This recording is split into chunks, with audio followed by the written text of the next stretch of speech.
Para mí es un gozo continuar con este estudio, hermanos, de la primera carta de los Tesalonicenses. En nuestra última enseñanza, la de hace 8 días, para los que nos visitan por primera vez, pueden ver en nuestro canal de YouTube ahí la última enseñanza para que puedan tener el hilo conductor de la carta. Y hace 8 días vimos un tema titulado Como un ladrón. Entramos de lleno al capítulo número 5. Fuimos confrontados con una realidad solemne, que Dios viene, que Jesús vuelve. ¿Cuántos dicen amén? ¿Sí? Aprendimos que el mundo camina hacia un juicio inevitable llamado el día del Señor. Yo sé que este tema pues no es nada agradable o recibido, donde decimos que para los que aún no han hecho sus cuentas con el Señor, no se han puesto al día con Él y no se han arrepentido de una vida pasada y empezar a caminar con el Señor, sin duda el día del Señor, como vimos hace 8 días, es un día temeroso, un día espantoso, un día atroz. No son adjetivos míos, son propios de la palabra de Dios que hace 8 días vimos. Y vimos cómo ese mundo camina hacia ese juicio inevitable, el cual va a asaltarlo de manera espontánea. No se lo esperan, como bien vimos, ¿no? Es de manera sorpresiva. Pero es que esto lo vimos, lo confirmamos porque el mundo vive en una ilusión falsa, en una paz falsa, en una esperanza falsa, en unos cimientos falsos, en anhelos falsos, en sentimientos falsos. ¿Por qué? ¿Por qué digo todo eso con esa asertividad, o por qué lo aseguro de esa manera? Porque si no son en Cristo, hermanos, todo eso se va a derrumbar. Tarde que temprano nos va a confrontar esa realidad. Esos sueños carnales, mundanos, terrenales, horizontales, no trascienden a lo eterno. Y por lo tanto, de esa manera se los tengo que decir. Pero hoy vamos a ver cómo en el versículo 6 al 11 que acabamos de leer, Pablo termina el versículo 5 de una manera que nosotros podemos lograr comprender lo que vimos hace 8 días y lo que engloba la carta y lo que nuestra serie que estamos estudiando se llama, que es una promesa vigente. ¿Cuál es la promesa vigente? Que Jesús vuelve. ¿Y cómo hace Pablo que esa promesa vigente tenga en nosotros, en nuestro corazón, en nuestra vida repercusión? ¿Cómo es que se logra eso ver? En la manera en que vivimos. Yo tengo entendimiento que Jesús vuelve, yo creo que Jesús vuelve, yo aseguro, yo digo amén que Jesús vuelve. Por lo tanto, mi vida terrenal tiene que reflejar eso que yo digo, creer. Por eso Pablo dice en el versículo 5, porque todos vosotros son hijos de luz, hijos de la luz, perdón, e hijos del día. No somos de la noche ni de las tinieblas. Ya lo vimos hace 8 días. Pero miren, en el versículo 6 al 11 da un giro crucial el apóstol Pablo. Pasa de la posición del ser, de estar en Cristo, a la cuestión práctica. Porque nos dice, es como si nos dijera, ya sabes quién eres, ya sabes cuál es tu identidad, estar en Cristo. Ahora actúa conforme a esa identidad. Sabes que eres hijo de la luz, por lo tanto sabes que el Señor viene. Tú ya no andas en las tinieblas, a oscuras, ya no te escondes, ya no haces cosas en lo oculto, ya no hay secretos en ti que tu esposa, tu esposo no conozcan. Ya no tienes una agenda personal particular tuya, porque tu agenda, tu vida le corresponde al Señor. Hermanos, esa es la verdad que debe de transformar radicalmente nuestra manera de vivir día con día. El mundo que nos rodea, escucha, está roncando en la oscuridad. ¿Por qué digo roncando? Porque el tema de hoy se llama Iglesia despierta. Así como urgente, Iglesia despierta. También literal. No te duermas, dice el título. Necesitamos entender esto, cómo Pablo nos los quiere ilustrar, cómo lo escribió inspirado por el Espíritu Santo. Yo he desarrollado la enseñanza en 3 puntos, basados en 3 puntos, como siempre lo pongo así para tener un eje y cuando tú vayas a tu casa te acuerdes y digas, el primer punto, y tengas una forma de regresar y seguir alimentándote y seguir pensando en la palabra para que tú sigas en la semana pensando y metiéndote a estudiar, no sea un domingo nada más. El primer punto yo le puse despiertos y sobrios, versículos 6 y 7. El segundo punto le llamé la armadura del Hijo del Día, versículos 8 al 10. El tercer punto, el último, es un deber mutuo, la edificación comunitaria, versículo 11. Vamos a empezar, versículos 6 al 7. El primer punto, despiertos y sobrios. Por tanto, ¿cómo dice, hermanos? No durmamos como los demás, sino velemos y seamos ¿qué? Sobrios. Porque los que duermen, de noche duermen, y los que se embriagan, de noche se embriagan. Fíjense, nada nuevo bajo el sol, ¿verdad?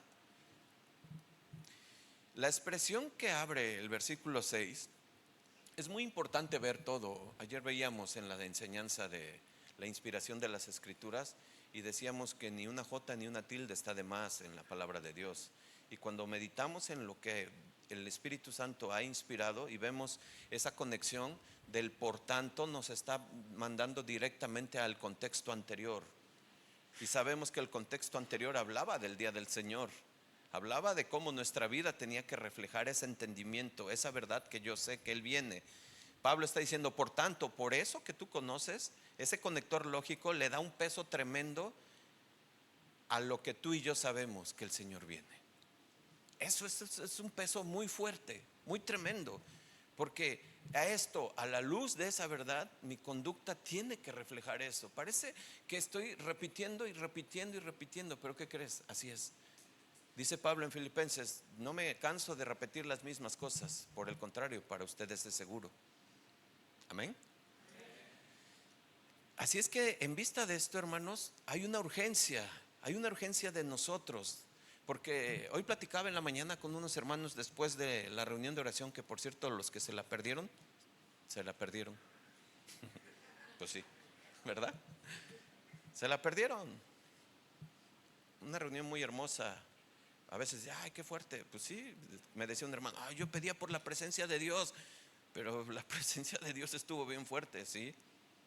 Pero es amor corrigiendo el Señor. Y decíamos esto en la mañana porque decíamos acerca de que Dios, pues tan hermoso que llegó a nuestras vidas, que nos da la salvación, pero no nos lleva de inmediato porque, ya te salvé y vámonos. No, te deja en esta tierra, ¿sabes para qué? Para restaurar tu vida, para que tu comportamiento, para que tu camino, tus conductas, tu forma de hablar, tu forma de desenvolverte, tu forma de expresarte, tu forma de perdonar, tu forma de tolerar, sea reflejo de que Cristo está en ti.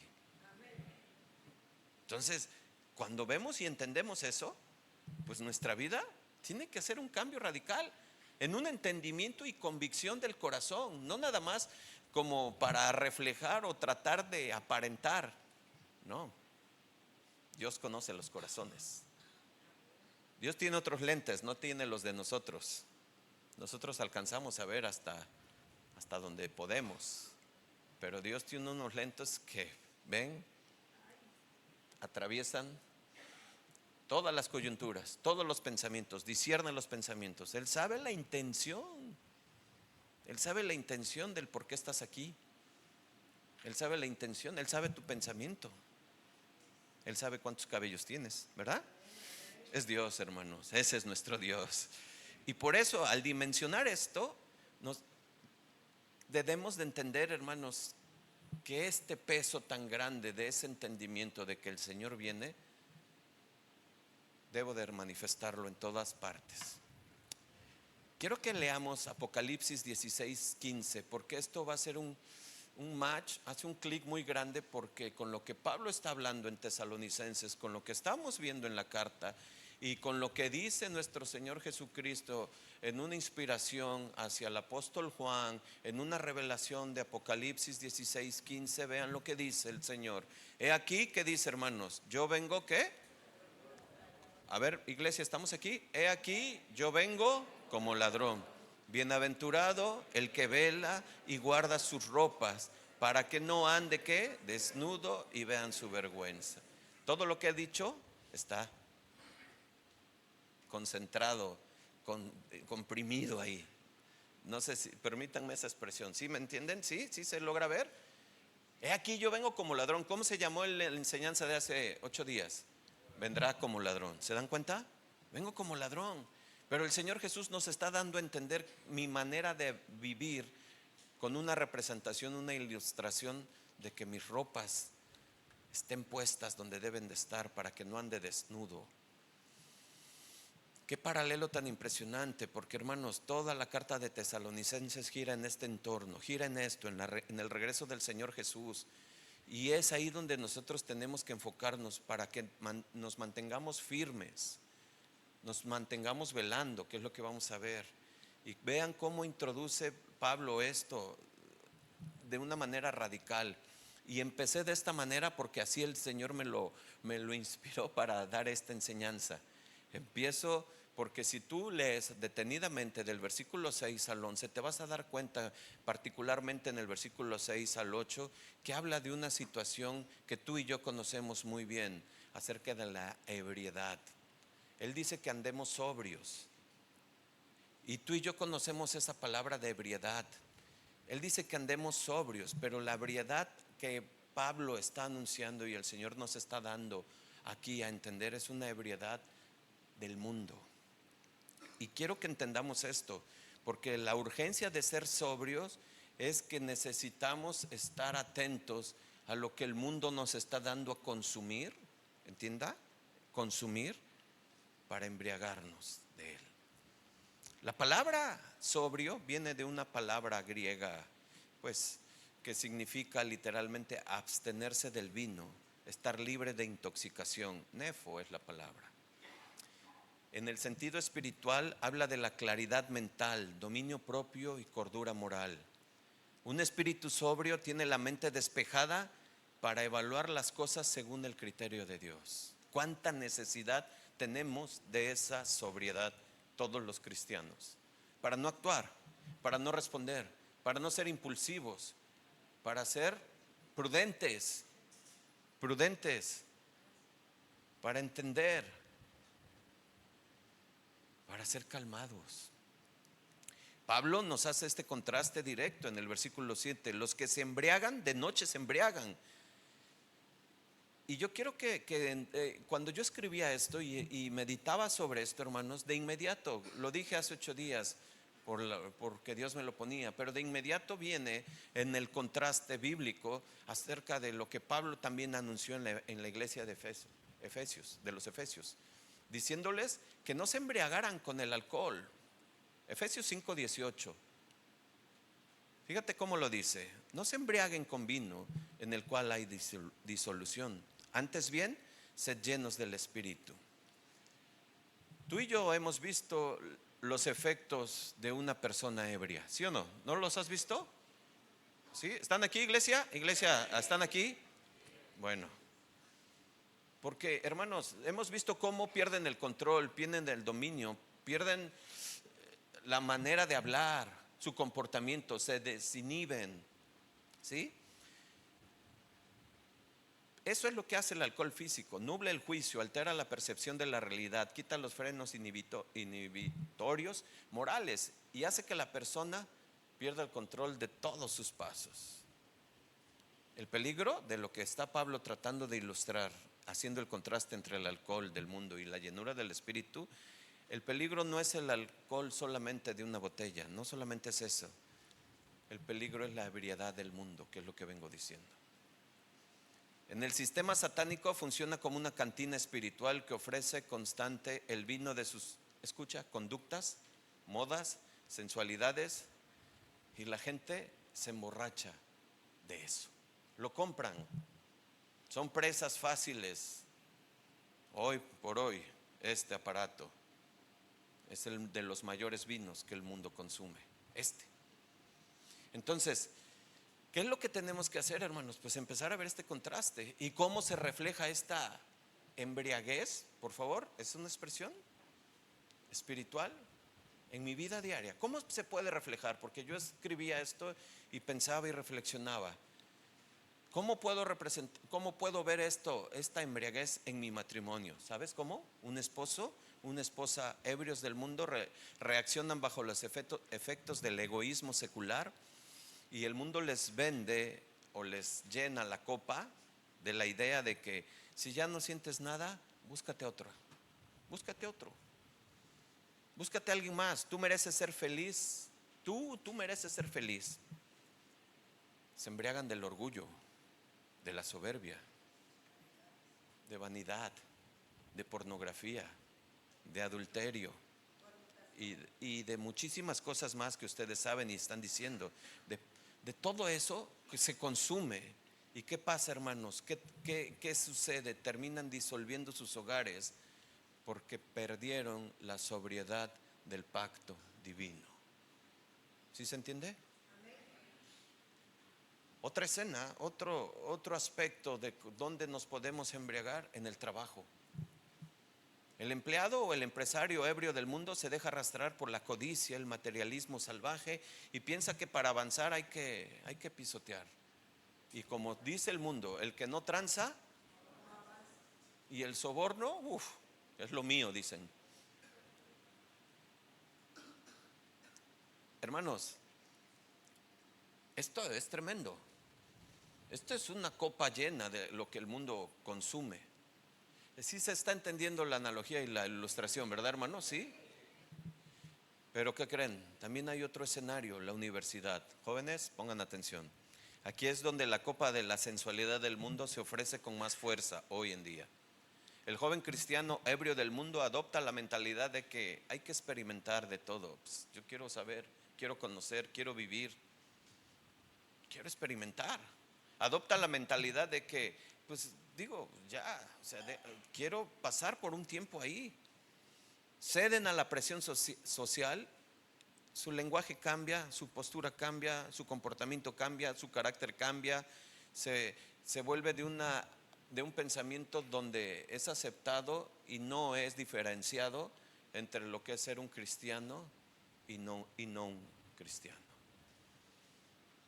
Esa es la embriaguez del mundo. Eso es lo que Pablo está tratando de mostrar. Esto es lo trágico, lo alarmante y lo que rompe el corazón pastoral, se los digo sinceramente. Muchas veces no hay diferencia entre un cristiano y un no creyente, porque ambos están tomando de la misma copa que el mundo está tomando y no se están dando cuenta. Perder la sobriedad tiene consecuencias mortales. Por eso el apóstol Pedro traza la misma línea de advertencia. Fíjate lo que dice Pedro, primera de Pedro 5:8. Fíjate cómo es la misma línea de advertencia. Sed sobrios. ¿Y qué dice, hermanos? Y velad, porque vuestro adversario, ¿quién es el adversario? El diablo, como león rugiente, anda alrededor buscando a quien devorar. Parte de dos estados: ser sobrios. Ya acabo de definir lo que es sobrio y lo que no es ser sobrio. Velad, estar atentos, y es lo que Pablo está desarrollando también. Ahora la pregunta obligatoria que debemos hacernos: ¿cómo puedo mantenerme protegido de esta embriaguez del mundo? ¿Cómo puedo yo resistir esto? ¿Cómo puedo no caer en esto? ¿Cómo puedo evitar no ser una estadística más de los que se dicen, ese era cristiano y ahora mira dónde anda? ¿Cómo puedo yo evitar caer en una estadística de esas? ¿Cómo? Mira, el Efesios 5:18 nos da por completo, sí. Pablo hace el contraste y nos dice: mejor sed llenos del Espíritu Santo, ¿cierto? Y sed llenos del Espíritu Santo quiere decir ser controlados. Ese es el verbo, ser controlados. Pero ¿cómo me voy a dejar o cómo voy a permitir que el control del Espíritu ejerza sobre mi vida? ¿Cómo? Sabes, hermano, hay cosas tan sencillas y tan simples. A mí me impresiona porque, si se dan cuenta, tiene el Nuevo Testamento y también el Antiguo Testamento tiene muchísimos versículos que hablan de la segunda venida del Señor. Muchísimos versículos. Estamos hablando de esto. Esto está en el entorno de esto. No se acuerden del marco, no se salgan de ahí. Pero ¿cómo, hermanos? Yo estoy entendiendo que me debo de dejar controlar por el Espíritu Santo. Pero ¿cómo? Si yo no puedo, no resisto. ¿Sabes por qué no puedes si no resistes? La primera es porque dice Efesios 4:30 que entristeces al Espíritu Santo. ¿Y cómo lo entristezco? Pues con tus pecados, con con tus apatías, con tus indiferencias, con menospreciar la palabra de Dios, con menospreciar el congregarte. Ya va a empezar el pastor. Bueno, no soy yo. Mira lo que dice Hebreos 10:25, para que veas cómo puedo. Ya entendí que es con el poder del Espíritu Santo, pero Hebreos 10:25 nos da algo tremendo. No dejemos, a ver, léanlo, iglesia, por favor. No dejemos de congregarnos como algunos tienen por costumbre, sino exhortándonos tanto más cuando veis que ¿qué? A ver, vamos a desglosar un poquitito nada más esto. ¿Qué día se acerca? ¿Cuál? La venida del Señor. ¿Se dan cuenta la importancia que tiene el no dejarte de congregar? Saludos a los que no han venido en meses. ¿Qué importancia tiene? Y a veces son por conjeturas mentales, por prisiones en el alma, por cuestiones duras del corazón, por falta de humildad. No venimos. Pero hay algo, eres presa fácil del león. Anda rugiendo por ahí comiéndote. Nosotros ocupamos la palabra de Dios para atrapar esos pensamientos, 2 Corintios, ya lo sabes. No a las personas, a los pensamientos. Parte esencial de que entendamos para no embriagarnos del mundo es esto. ¿Cómo puedo llenarme del Espíritu Santo si yo no asisto, para empezar? Si no asisto, ¿tú crees que voy a leer la Biblia en mi casa? ¿Tú crees que estudio? ¿Tú crees que escucho alguna enseñanza? ¿Tú crees? Hermano, y si lo tengo y si lo hago y no asisto, pues a lo mejor nada más es intelecto y no es espíritu. ¿Qué conexión directa tenemos aquí con Hebreos 10:25? Salud. Con la venida del Señor. El autor de Hebreos dice que dejarse de congregarse es una mala costumbre que apaga el espíritu. Pero cuando nos congregamos, cuando nos estamos como iglesia, como en las reuniones, por ejemplo, de oración, nos sensibilizamos, nos dolemos, nos movemos, nos metemos en el espíritu, estamos orando unos con otros, venimos a la reunión general, venimos a las reuniones, a la mesa que ha puesto el Señor, en la que digo que es mi casa. ¿Cuántos dicen que esta es su casa? Y el Señor te pregunta, ¿y por qué no vienes? Ya no veo. ¿Qué confrontaciones hace el Señor, verdad? Espero que lo veas que es del Señor, porque si no, la vas a agarrar contra el hombre. Y luego por eso se duele la iglesia. Hermanos, la pregunta que nos debe de hacer temblar las piernas es muy simple. ¿Cómo te va a encontrar el Señor cuando regrese? ¿Te va a hallar ebrio del mundo? ¿Aturdido por los afanes, las pantallas, la sensualidad? ¿O te encontrará en tu puesto haciendo lo que te toca hacer? Escucha, hay una historia que en el siglo XVII un pastor le hicieron una pregunta capciosa. No digo su nombre para que no, solamente para un ejemplo de esto, ilustrar un poco. Le decía un congregante: pastor, si usted supiera con absoluta certeza que el Señor Jesucristo va a regresar mañana por la tarde, ¿qué cambiaría de su agenda hoy? ¿Qué haría diferente? Este pastor, con una paz profunda y una mente totalmente sobria, lo miró y le contestó: haría exactamente lo que ya tengo programado hacer, predicar el sermón que preparé. Por la tarde, visitar a mis hermanos que me están esperando. Cenaré con mi familia, tendré el tiempo de mi oración, me iré a dormir en paz. Mañana me levantaré a cumplir con mis deberes. Si Él viene, me encontrará haciendo lo que me toca hacer. Qué sencillo, ¿no? Qué sobriedad de pastor. ¿Cuáles son tus afanes? ¿Qué es lo que nos quita el tiempo de estar velando? ¿Qué es lo que nos quita el tiempo de estar atentos? Acuérdate, todo gira en el entorno del regreso del Señor. Y dice, ahora sí, el versículo 6, empecé de sobrios.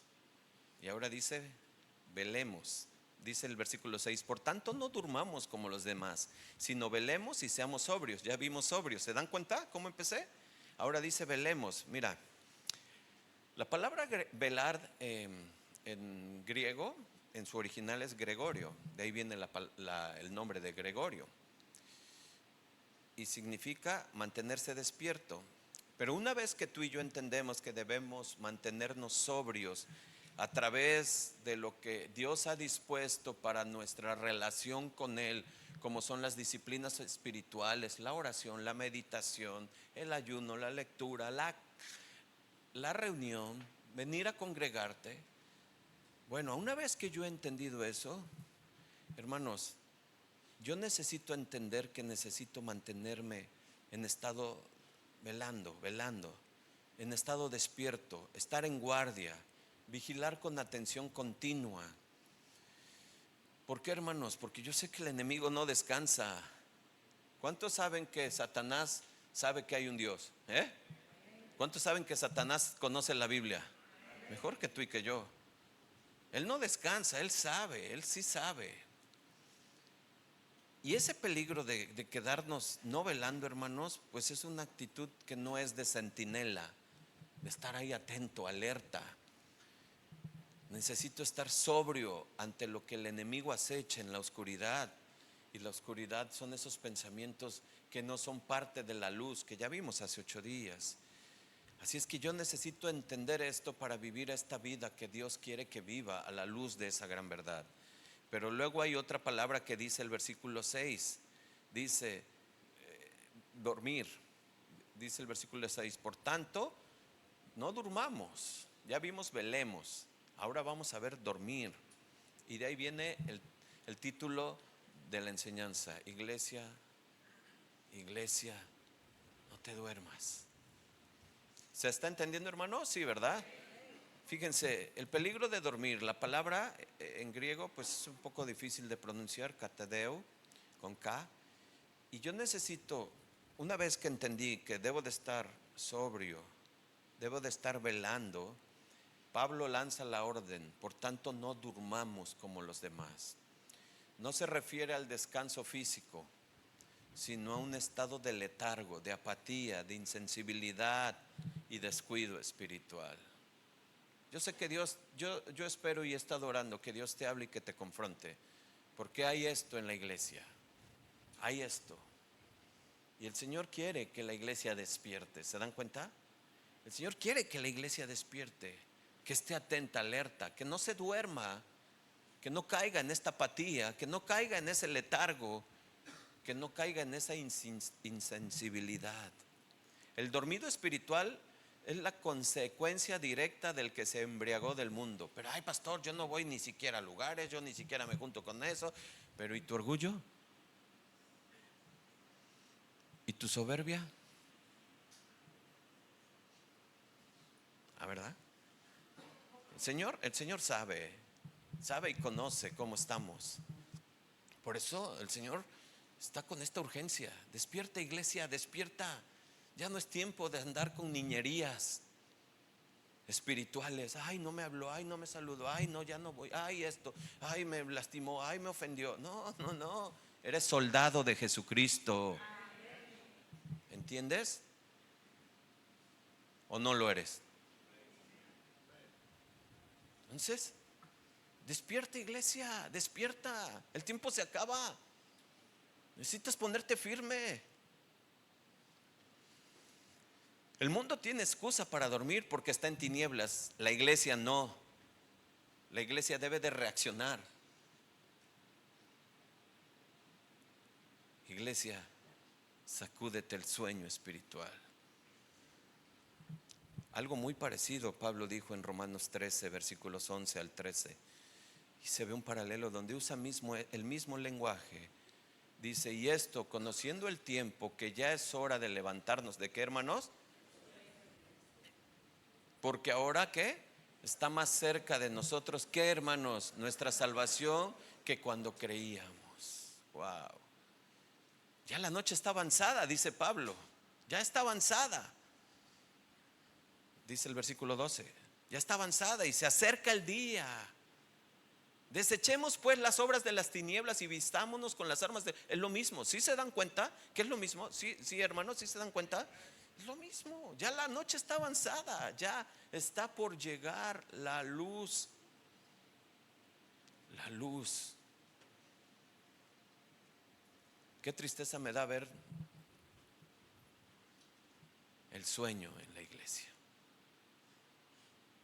Y lo digo tanto físicamente como espiritualmente.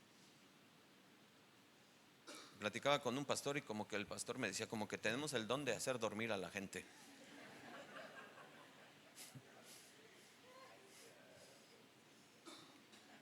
Pero la verdad, quién sabe. Yo espero que Dios nos despierte de ese letargo, de esa apatía. Yo espero que ya nos volvamos verdaderos siervos del Señor. Esta es una iglesia incipiente. Estamos hablando de una iglesia que tenía muy poco tiempo de haber sido levantada por el Señor. Muy poco tiempo, tú y yo lo conocemos.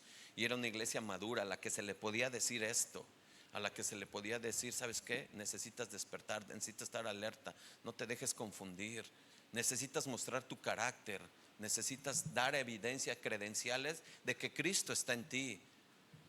No se sintió, no se fue corriendo y ya no regresó porque no hay amor. Ay, porque es muy fuerte. No, dijo Pablo, enséñanos. Tengo hambre del Señor. Quiero crecer del conocimiento de Él para reflejar en lo que yo he aprendido de Él. Y esto nos lleva al segundo punto, la armadura del Hijo del Día. Versículos 8 al 10, por favor. Pablo dice, pero nosotros, otra vez, hace una línea de diferencia, aquellos y nosotros, pero nosotros somos del día.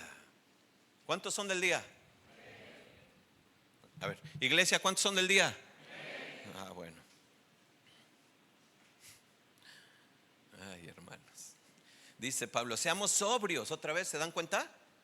Ya explicamos esto. Seamos sobrios, habiéndonos vestido con la coraza de fe y de amor y con la esperanza de salvación, ¿qué? Como yelmo. ¿Cuántos saben que estamos en un terreno hostil? Totalmente. Hermanos, es allá afuera, no es aquí adentro. Aquí adentro el Señor nos exhorta y es precisamente ahí porque necesita que la iglesia despierte. Y ya es como si el Señor estuviera moviendo la cama. Ya despierta con su palabra. Ya. Ya es hora de que des fruto. Ya llevas ahí, ya está periódico, te pusieron ahí para que madures.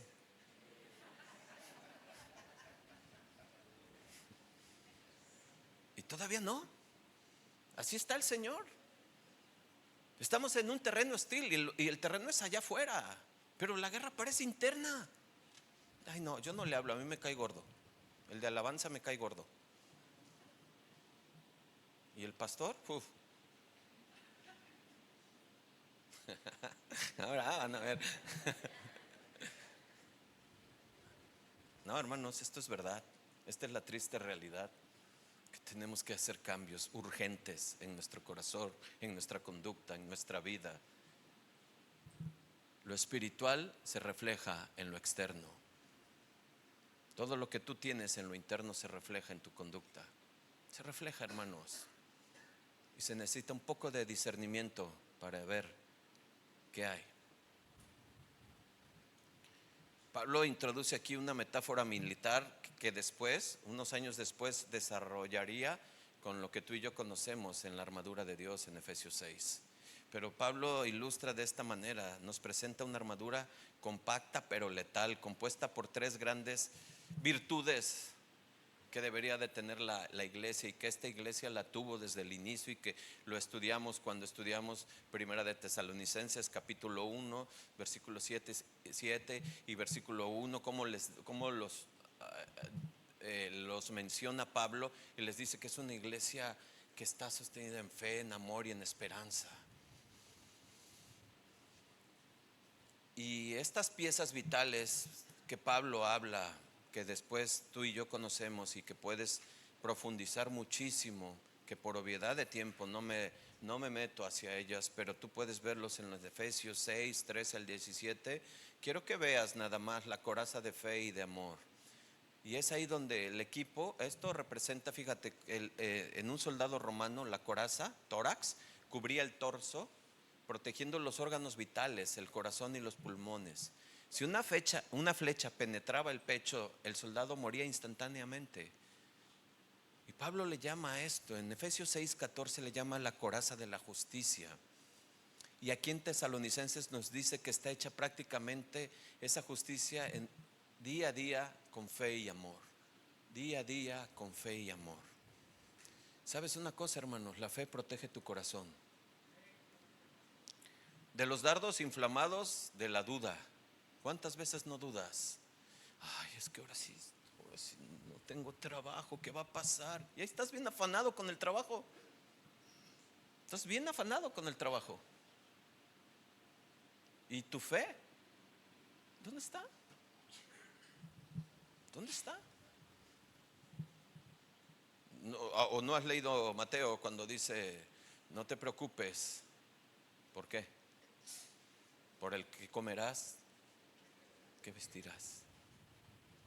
Mejor busca ¿qué? El reino de Dios y su justicia. Ay, pastor, entonces dejo de trabajar. No estoy diciendo eso, no, para nada. Lo que estoy diciendo es que seas productivo. Sé como un soldado preparado, que se alista, que previene, que se anticipa, que se prepara un día antes, unas noches antes para estar listo. No lo agarra de sorpresa. Vístete de esa coraza del fe. Protege ese corazón con esa duda que tanto desinfla la fe de esos débiles, como lo dice en su parábola el Señor. Aquellos que creyeron y que se emocionan y que creen y la semilla cae sobre cardos porque apenas llegan las pruebas, se les va. No, hermanos. Pero luego dice Pablo, con amor. Y ese amor protege nuestro corazón precisamente y de muchos aspectos muy importantes, salud, como es el egoísmo, el resentimiento, la apatía, el enojo ahorita de lo que estás escuchando y crees que es para ti, pero no es para ti, es por ti. Necesitas protegerte con amor para entender que Dios te está hablando en amor todavía, porque necesitas hacer cambios urgentes. Necesitas dar evidencia de que has creído en el Señor, de que vives el Señor.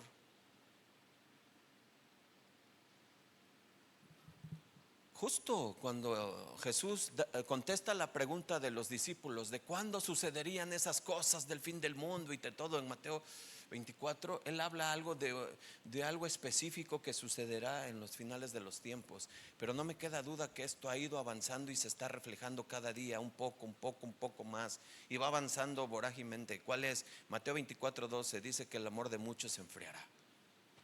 Y esto está sucediendo en la iglesia, se enfría, se vuelve apática. El amor de muchos se enfriará. Mantener la fe en Dios y el amor por los hermanos, escucha, hermano, mantener la fe en Dios y el amor por los hermanos es el escudo indestructible para el corazón del cristiano. ¿Escuchaste? Pero luego dice otro punto bien importante, Pablo, otra actitud, dice la esperanza. La esperanza de salvación como yelmo. Yo tengo que tener esa actitud en el corazón, una esperanza. El yelmo, sabes tú bien, en Efesios ya lo hemos visto, ya lo estudiamos, es el casco que protege la cabeza del soldado. Ese casco que se veía muy característico en los soldados romanos. Pablo lo ilustra para darnos a entender que ese casco, el yelmo de la salvación, tu entendimiento de que Jesús vuelve, de que tú estás ya en el lado de los que Jesús o recogerá, si es que nos morimos, o nos llevará después. Eso lo he entendido, y ese yelmo me protege de los dardos del enemigo que me hace dudar. Son los dardos a los pensamientos. Pero cuánta necesidad tenemos de ocupar ese yelmo en nuestra vida diaria. Porque nos gusta empezarle y sobre todo a hacer prejuicios. Eso, ¿ya viste cómo está? Te lo dije. ¿Está así? Te lo dije por eso, ¿eh? Y empezamos a hacer prejuicios. ¿Ya viste? Mira, seguramente está pensando eso. Porque hasta somos, ponte el yelmo. Deja que estén penetrando los dardos del enemigo en tus pensamientos. El yelmo de la salvación nos va a dar la seguridad, la certeza de que yo estoy con el Señor ya desde ahorita y el día que Él me llame, y para siempre. Ese es, hermanos. Efesios 6:17 lo llama el yelmo de la salvación. El enemigo sabe que si logra desestabilizar la mente del creyente con pensamientos de condenación, desespero, ansiedad o ideas que Dios lo ha abandonado, ¿qué crees? El soldado empieza a caer. Y no es que seamos perfectos, porque todos pasamos por momentos así, por baches. No me digas que no. O sea, todos pasamos por un momento de un bache así de que, ay no, ahora sí ando bien abatido, hermano. No, pues vamos a ayudarte, vamos a levantarnos, vamos a orar. Ven, ¿qué puedo ayudarte? Pero de que te quedes en ese estancamiento. ¿Has olido el agua estancada? ¿Cómo huele? Feo. Espiritualmente, el cristiano estancado no refleja a Cristo. ¿Se entiende, verdad? Se entiende. Necesitamos salir, y para eso es la iglesia. Precisamente es el contexto de que lo que Dios hizo, una iglesia para ayudarnos. Al final lo vamos a ver. ¿Cómo debemos de protegernos con la mente hoy, hermanos? Pues tenemos una esperanza que ya Cristo nos dijo: yo soy la resurrección y la vida, y el que cree en mí, ¿qué dice? Resucitará con Él. Si tu cabeza está protegida por la seguridad de tu destino con Él, ¿sabes una cosa? Las crisis terrenales de esta vida no te deben de afectar. Ay, que esta enfermedad es cancerígena, es mortal, pastor. Ahora sí, se me acabó. No, estás por empezar la mejor vida. Ay, ¿no les gustó? Pues Pablo decía que sí, que Pablo dice que no sé, estoy indeciso entre si quedarme o irme, porque para mí morir es ganancia, dice Pablo. Pero miren ahora los versículos 9 y 10, hermanos. Esto está tremendo. El apóstol Pablo vuelve a introducir otro conector gramatical, pequeñito, pero con un peso, profundo, tremendo, tremendo. Porque dice precisamente el versículo 9, ¿por qué? Porque, y ese es un conector nuevamente gramatical con lo anterior. Dice: no nos ha puesto Dios para ira, sino para alcanzar salvación por medio de nuestro Señor Jesucristo, quien murió por nosotros, para que ya sea que velemos o que durmamos, ¿qué dice?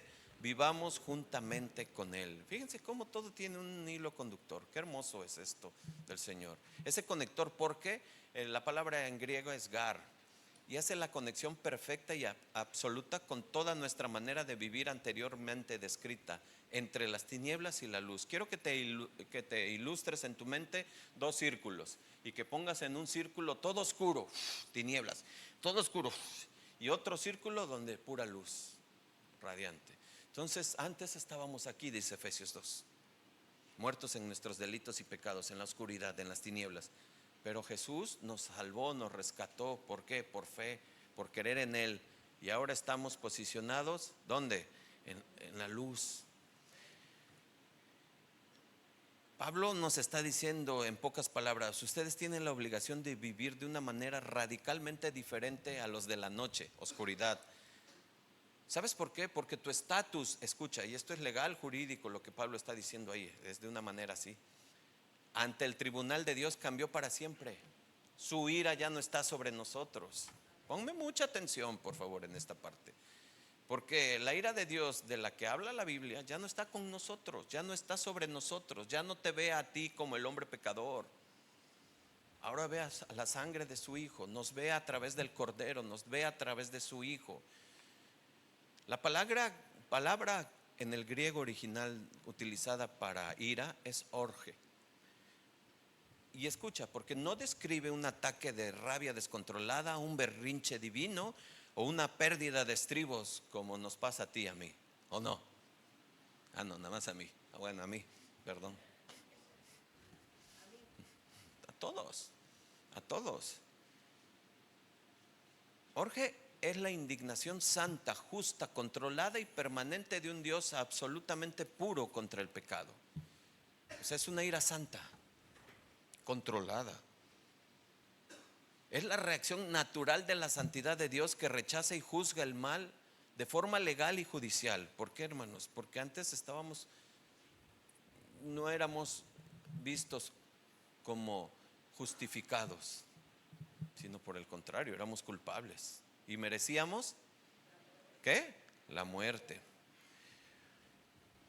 Yo quiero que entendamos, porque en la Biblia hay diferentes tipos de ira. ¿Sí lo sabías? La ira de las naciones, la ira del Cordero, la ira de Jehová. Y tú y yo sabemos, la ira de las naciones, esta hostilidad, el furor y el odio rabioso del sistema del mundo contra Dios y contra su iglesia. ¿Sí se entiende? Porque, mira, el Salmo 2, versículos 1 y 2 dice: ¿por qué se amotinan las gentes y los pueblos piensan cosas vanas? Se levantarán los reyes de la tierra y los príncipes consultarán unidos contra Jehová y contra su ungido. Y el apóstol, estoy leyendo enseguida, y el apóstol Juan lo confirma en Apocalipsis 11, 18: y se airaron las naciones y tu ira ha venido. Las naciones, hermanos, entiende, ¿a poco te reciben? Ay, ¿tú qué eres? No, pues cristiano. ¿Y cómo te ven? Si en la propia familia. Las naciones odian. ¿Has visto lo que está sucediendo con aquellos cristianos que son perseguidos?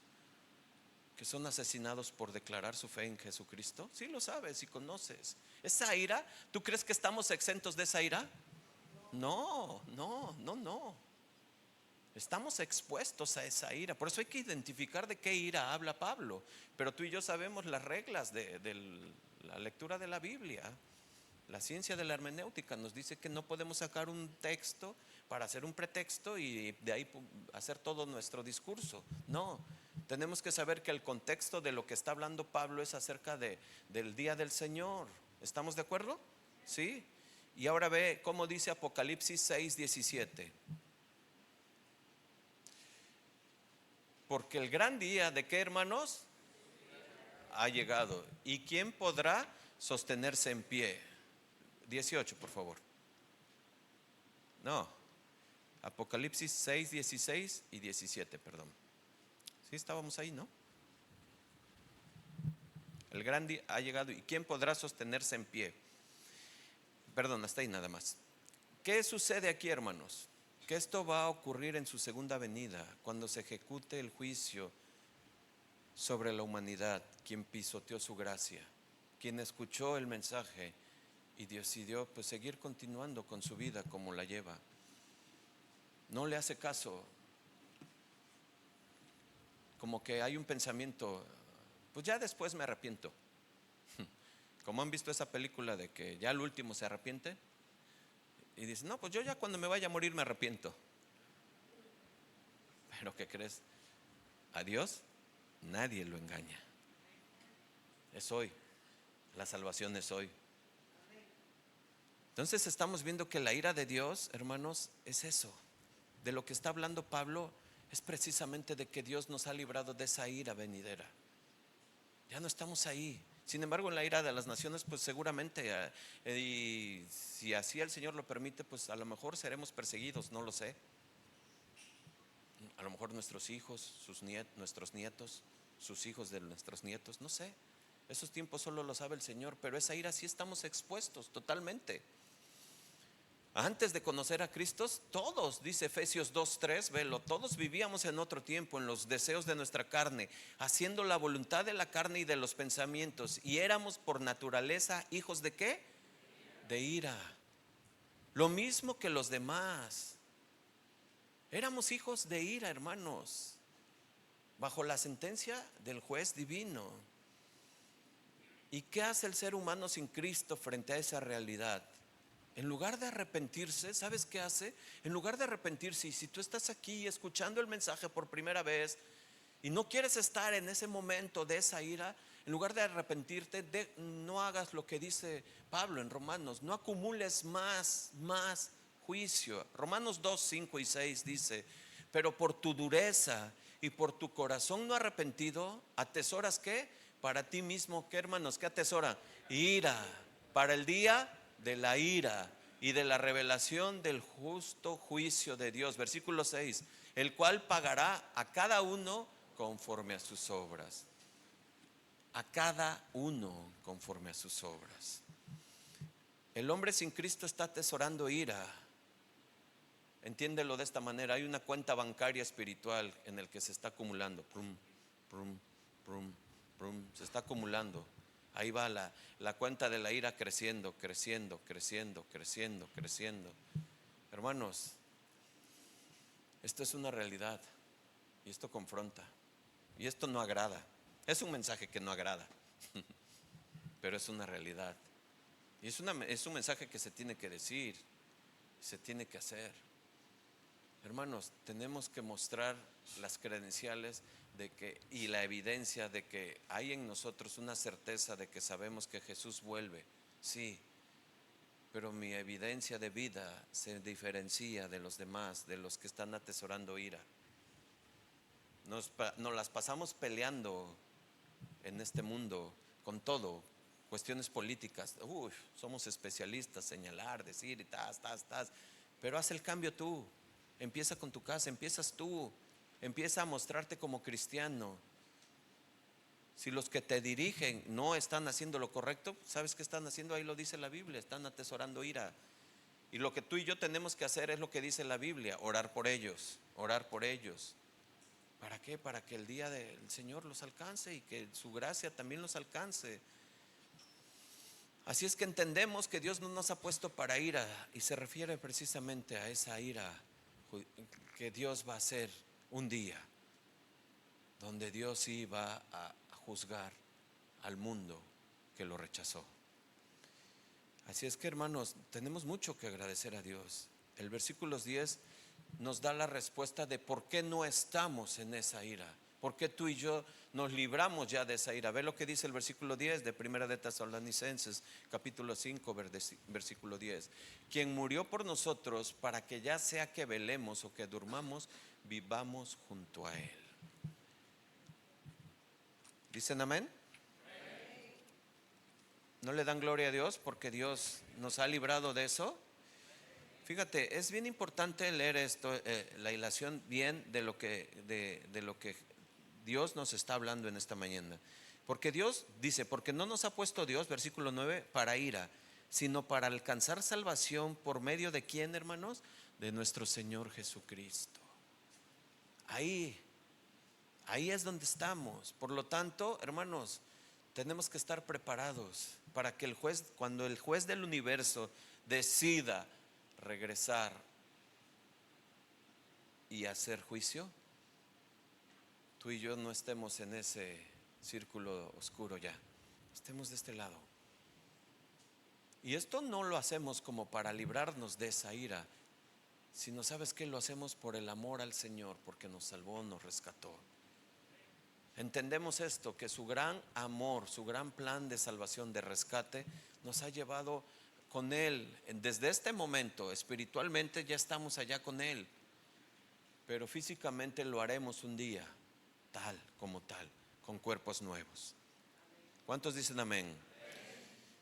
Y con esto pasamos al último punto, el versículo 11, y este es el deber mutuo de la edificación, porque este es el clímax de este bloque, de lo que hemos estudiado hoy. Por lo cual, animaos unos a otros y edificaos unos a otros, así como como lo hacen.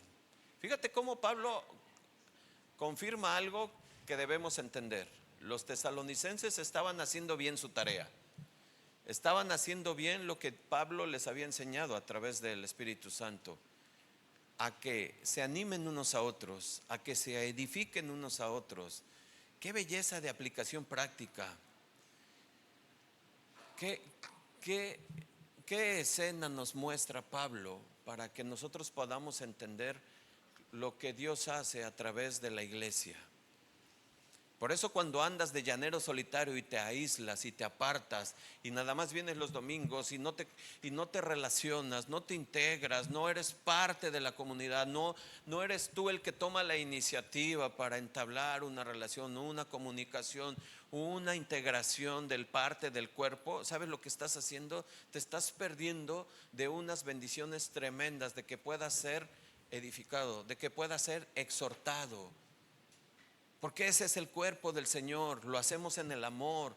Y cuando tú te acercas a un hermano y le dices: sabes que estoy pasando por un momento tremendo, me estoy enfriando.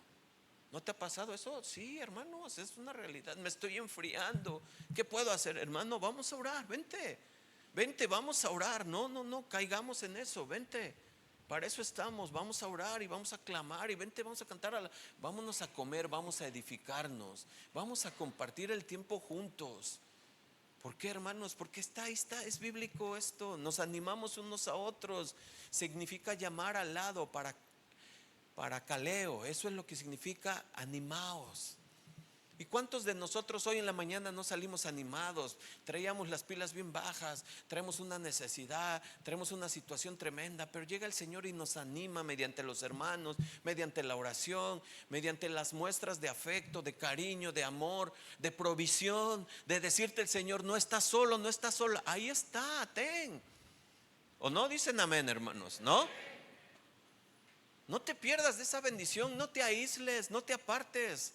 Es el mundo el que sale corriendo, es el mundo el que le gusta estar solo, es el mundo el que se aparta, es al mundo al que le gusta estar de solitario y que no se metan en mi tiempo, en mi espacio, dame mi tiempo. No, el Señor dice: no es bueno que el hombre esté solo.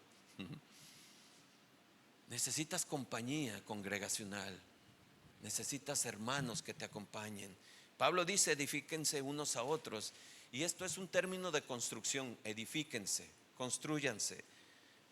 ¿Y cómo entendemos esto? Piedra por piedra. Cada conversación, cada palabra que sale de nuestra boca tiene que ser, escucha, de edificación. De edificación. ¿Qué estamos entendiendo, hermanos? Que la escatología bíblica no nos lleva a tener una mente saturada de información, nos lleva a tener un corazón sensible, lleno y dispuesto para ser de bendición. ¿Cuántos dicen amén? De un aplauso al Señor, mis hermanos.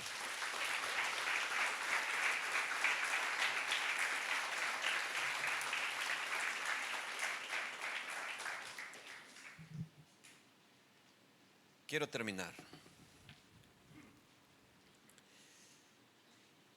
Hermanos, el mensaje del Espíritu Santo a través de esto, de lo que vimos hoy, es una urgencia innegable. La iglesia necesita despertar. Ya dije todo lo que dije en toda esta hora. Necesitamos despertar de muchas cosas, de apatías, de ser insensibles, de falta de amor, de falta de esperanza, de vestirnos de la coraza de fe, de ponernos el yelmo urgentemente. La iglesia necesita despertar urgentemente. Hoy desde el cielo suena la alarma espiritual, la alarma celestial, así como cuando tú pones tu despertador. Hoy está sonando con urgencia y diciéndote el Espíritu Santo: iglesia, no te duermas. Iglesia, no te duermas. Está sonando el despertador. No te duermas. Dios quiere que examinemos nuestro corazón. Dios no se equivoca, hermanos. Él quiere saber cómo está, quiere que tú mismo sepas, cómo está tu vida espiritual o tu relación con Él. ¿Cómo estás? Porque dice el Señor: ¿cómo dices que me amas a mí que no me ves, y a tu hermano que sí ves lo aborreces? ¿Cómo? Es incongruente. Dice: no me vengas con esos cuentos. Ya pórtate maduro. Ya basta de eso. No. ¿Y cómo llamas a tu hermano homicida? ¿Cómo no, pastor? No, yo nunca he dicho esto. No, ve lo que dice. Lee, hermanos. Necesitamos hacer una reflexión cada uno, una autoevaluación del corazón. Necesitamos con urgencia despertar. Iglesia, despierta. ya, dejémonos de niñerías. Ya el kinder ya pasó, ya la primaria pasó espiritual, la secundaria, ya deberíamos de ser maestros, dice la carta de Hebreos, pero tienes necesidad todavía de migajas espirituales. ¿Sabes? Creo que hoy Dios nos está diciendo que nos ama, y nos ama mucho, demasiado, tanto que nos está despertando. Así como cuando tú vas y despiertas a tu hijo, a tu hija: ya se te hizo tarde, hijito, despierta, ya se te hizo tarde, no vas a llegar. ¿A poco no lo haces? No vas a llegar, despierta. Oye, ya es la hora. Y lo haces con amor. Dios te está diciendo: despierta, ya se te hizo tarde. Ya se te hizo tarde, despierta. Te estás dejando envolver. El yelmo ya tiene un huecote que no pasan las flechas, pasan los cañones. Cómprate otro yelmo. Ponte otro yelmo. Ya urge. Vístete, iglesia, con la coraza. Ponte la armadura. Ponte de pie y párate a luchar. A luchar espiritualmente. ¿Cuántos dicen amén? Pónganse de pie, amados hermanos.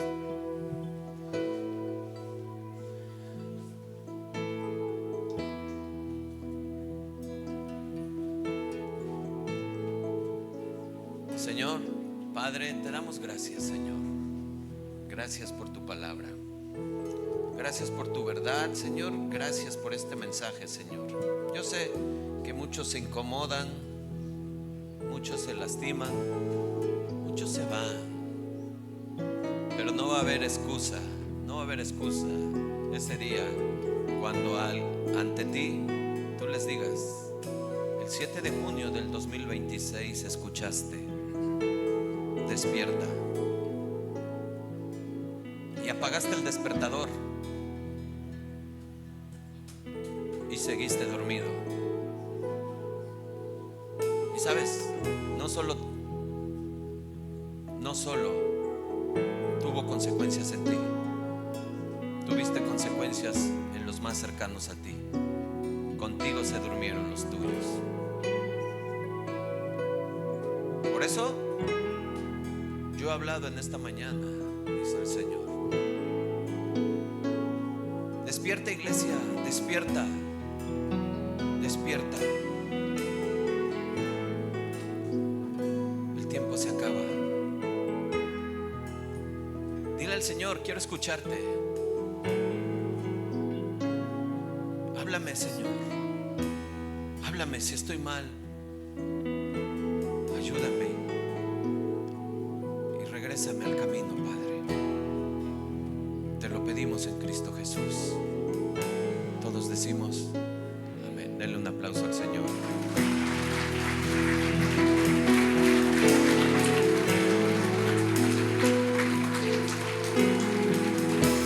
Quiero escuchar tu dulce voz que me alienta al caminar. Tu voz que calma mi dolor y me da fuerzas para amar. Dile al Señor: quiero aprender a obedecer, como hoy, Señor. Tus palabras guardaré. Tiempos difíciles vendrán, mas tu amor me sostendrá. Y otra vez. Quiero escuchar tu dulce voz que me alienta a caminar. Tu voz que calma mi dolor y me da fuerzas para amar.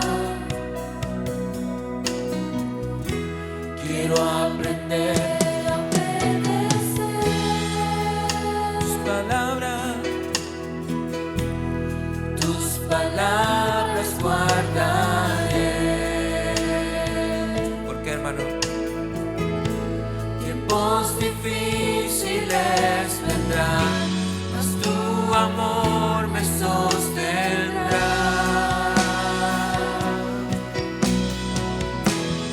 El amor de muchos sembrará, la consagración no existirá. Unos pocos quedarán, que guardando el precio irán, declarándote Señor. ¿Cómo quieres vivir, hermano? Adorándote quiero vivir, mi amor por ti no cambiará. Tú eres mi seguridad, nada temeré en ti, tú eres todo para mí.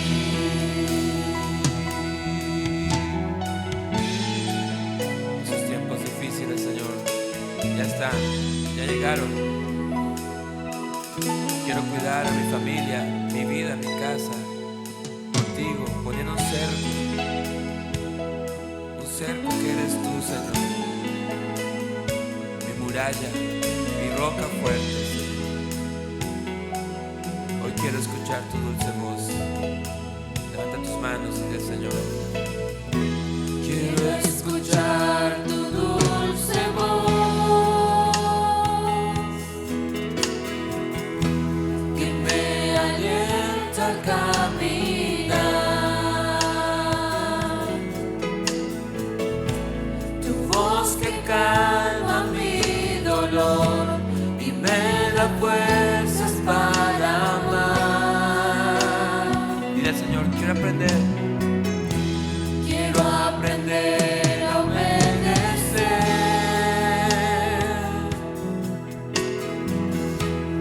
tus palabras, guardaré. ¿Por qué? Tiempos difíciles vendrán, mas tu amor me sostendrá.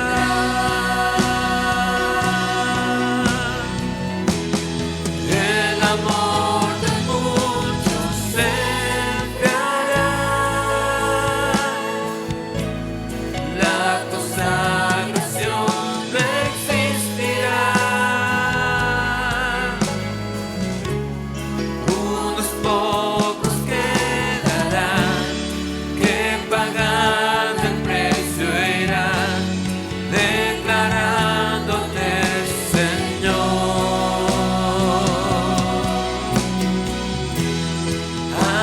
Adorándote quiero vivir,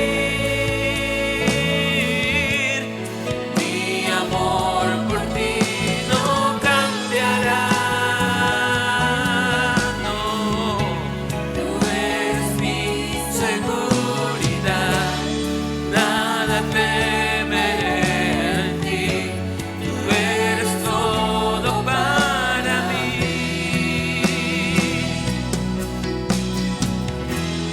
El amor de muchos sembrará, la consagración no existirá. Unos pocos quedarán, que pagando el precio irán, declarándote Señor.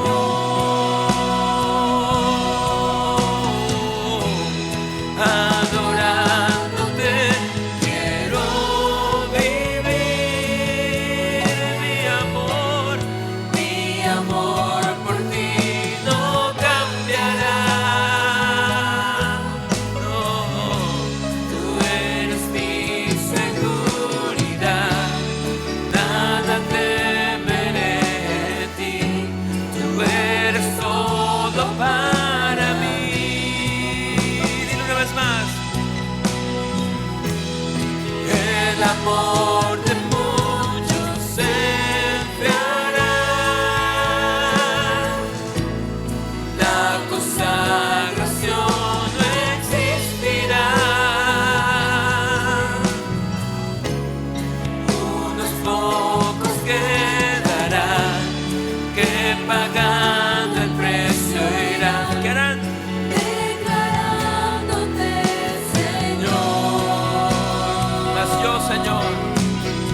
obras en nuestros corazones, Señor, porque nuestra seguridad está en ti, Señor. Que velemos, que oremos y velemos, seamos sobrios y no durmamos, Señor, hasta que tú regreses, Señor, estando alertas de nuestras vidas, la vida de nuestras familias, Señor, para honrarte y agradarte a ti, Señor. Dale un fuerte aplauso, Señor, mi hermano. Gracias, Dios.